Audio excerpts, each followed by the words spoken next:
Welcome back to the channel.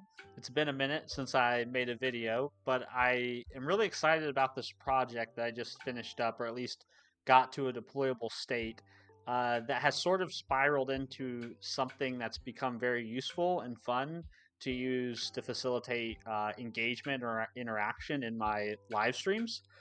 And I'll just kind of demo it for you, and then we can talk a little bit more about specifics of how I did it, how I got it all working, and kind of discuss the implementation details. But the site that I built is essentially a buy me a coffee site. So this is the site here running locally. I'm going to demo this all locally, but it works the same in production, and we'll talk a little bit about how the production setup works. But the general idea here is that I wanted to recreate the same functionality that exists on sites like coffee.com or buymeacoffee.com, where you can essentially set up what amounts to a donation page where, under the guise of buying somebody a coffee, somebody can give you some money in support of content that you're making, or maybe open source work, or really whatever, right? And so that's what you see here. And the reason I originally built this site more than anything was just to learn about interacting with the Stripe API. So if you guys want me to go into more detail about how I built this site and the code and yada yada yada, I'm happy to talk about that. But what ended up coming what ended up coming out of this project that's been really fun for live streams is the ability for users or viewers to use this site to send text to speech. So essentially now what will happen is users can come to this site and they can make a donation, and that message that they provide as a part of their donation will get played on stream. Now I know what you guys are thinking, like, isn't that kind of dangerous, Steven? You know, anybody could write any message in there. And sure, yeah, that's definitely a risk I'm taking, but it's a lot of fun. It's very much like a super chat on YouTube, or sending bits on Twitch. Same kind of idea. So I'll just show you what the effect is here. So let's just put in a test name. We'll do an amount of $1. Let's just copy my bio here, and we'll paste that into this message. And then we can click buy. This will trigger the Stripe payment form, and we'll just use a test Stripe card here. Stripe makes it very easy and convenient to test with their Elements SDK. So we'll hit pay. If everything works, we should hear a sound effect. And now text to speech. I'm a dad of two who enjoys drinking coffee, lifting weights, and solving problems with code. If you have found my work or content helpful and you'd like to support me doing more of it in the future, you can make a one-time donation here. More than like. It died. It probably exceeded the number of characters that can be passed along or something. I'm not really 100% certain why the whole message didn't play out, but you get the idea, right? So it's basically allowing a payment on this website to trigger text to speech locally on my PC, and then the viewers can hear that played through my stream. And so then the question naturally, I think, largely becomes like, well, how do you accomplish that, right? And so I thought this might be interesting for you guys to learn about, because maybe you want to do something similar for your stream, or maybe you just want to hear about the latest thing that I built that I'm excited about. So let's start with the high level view. So I tried to mock this up in a little bit of a diagram. It's really serious. Things get really serious when you start drawing boxes and arrows. But this is kind of a general flow of how things are laid out. And there's really kind of three pieces of software that are facilitating the flow from a payment to Stripe, or a payment on my website to text to speech locally on my PC. So of course you've got the buyer. The buyer is the one who buys the coffee. They go to the Grounds for Support website. They fill out the form. They submit the form with their payment information through Stripe. And then what my application does is, my application is deployed out on a virtual private server. And what my application does is, when it receives a payment, not only does it persist the details of that payment, like the message, the amount, the name, into a database, it also makes a request to this application that's running locally on my machine called Streamerbot. And I'll show you kind of my setup in Streamerbot. But Streamerbot is a newer piece of software that one of my viewers turned me on to. It's really, really cool. It's built in .NET. It uses C#. You can actually write custom commands or custom actions in C# code in Streamerbot, which is also one thing I did to facilitate this whole interaction. And then Streamerbot triggers text to speech by basically passing along the information it received from the Grounds for Support website to Speakerbot, which is made by the same people who make Streamerbot, but Speakerbot is focused on triggering and facilitating text to speech, which is really awesome. You can just use the built-in text to speech support that's on your Windows machine. I'm actually using a voice from 11 Labs, but you don't need to pay. You can just, it's likely your Windows PC supports some text to speech. I think it's called the SAPI API, SAPI, I think is there by default on almost all Windows machines today. So that's the general flow, right? Someone buys a coffee, it triggers a request from my site to my local PC that's running Streamerbot, and Streamerbot has an HTTP server listening.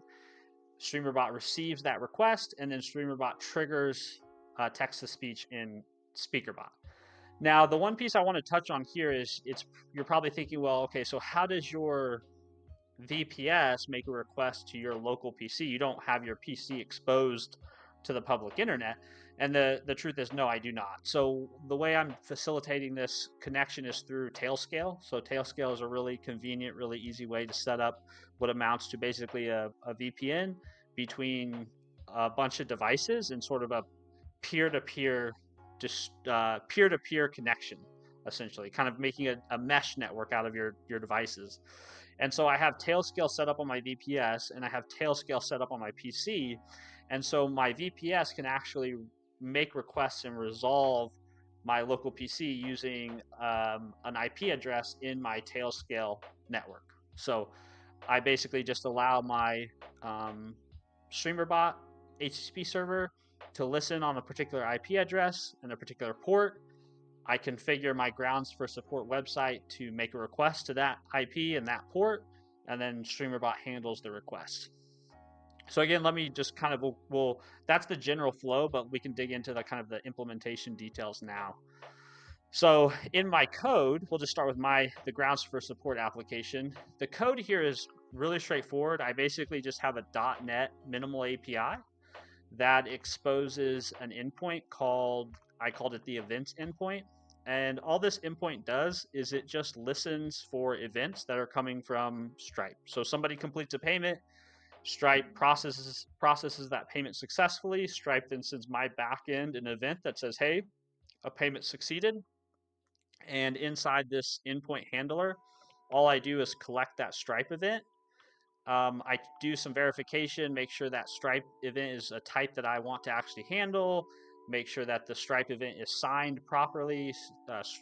This is all kind of specific stuff to the Stripe API. So if you guys want me to go into those details, I'd be happy to. But we basically do some verification, make sure this is a valid event. It's an event that we want to handle. And then the first thing we do is we actually persist this event into our database. And so this way I can actually display the information of people who made a donation on the actual website. But then the second thing I do is I actually make a call to that Streamerbot service that I talked about. So this is a service that I implemented in my code, and all it does is it makes a request to that particular service running on my PC, and it resolves that service by looking at a base URL, which is basically the IP address, and then the port of the service. And this is all set in my configuration. So you can see here in my options, my app settings.json file, I actually have some options for Streamerbot where I tell it this particular host, the port, and then I also have it set a particular text-to-speech action ID, which is important for triggering the action in Streamerbot. And then I also have an API key. This is just kind of a last resort thing. The only person that should ever be making requests to Streamerbot on my local PC should be this VPS.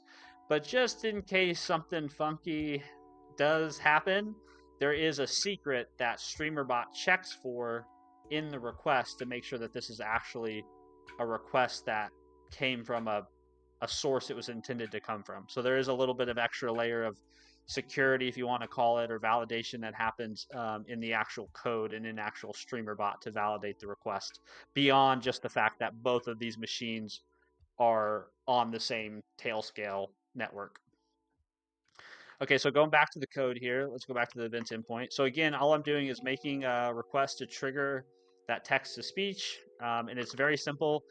All it does is new up an HTTP client, sets the base URL, sets the proper endpoint. Again, this do action endpoint is specific to the Streamerbot HTTP service that can run as a part of the Streamerbot installation.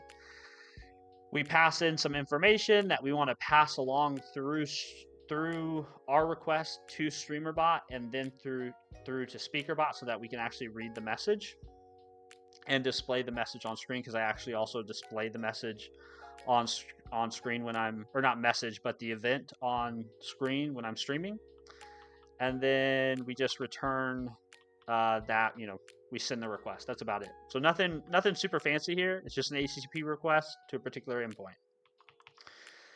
All right, so now let's jump over to so this is where we basically cross over, for looking at the diagram. This is where we basically cross over from the application that's running on the VPS to now actually what's happening locally on my PC. So this is where we're going to kind of go into Streamerbot and see how that's set up. So I'm going to go ahead and pull up Streamerbot here. And now Streamerbot is like a thing unto itself, right? So there could be a whole series of videos about Streamerbot, and I'm sure if you search on YouTube or Google, you can find a bunch of people making content about how to use Streamerbot, how to set it up, how to configure it. There's a lot here.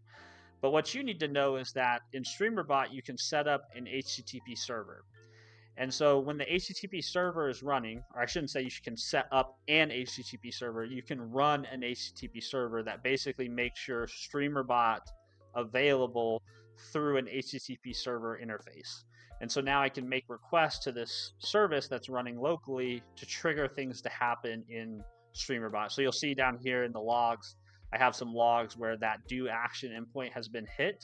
So it's showing me that, hey, we have actually received those requests, and in particular that one request I showed earlier to demo this. And then you'll see this service is listening on a particular URL. So it's the same URL that resolves to this machine on my Tailscale network, and then a particular port, which is just this is actually the default port that Streamerbot runs on by default. I didn't change it. Now you will notice that there is this little note here, this yellow note.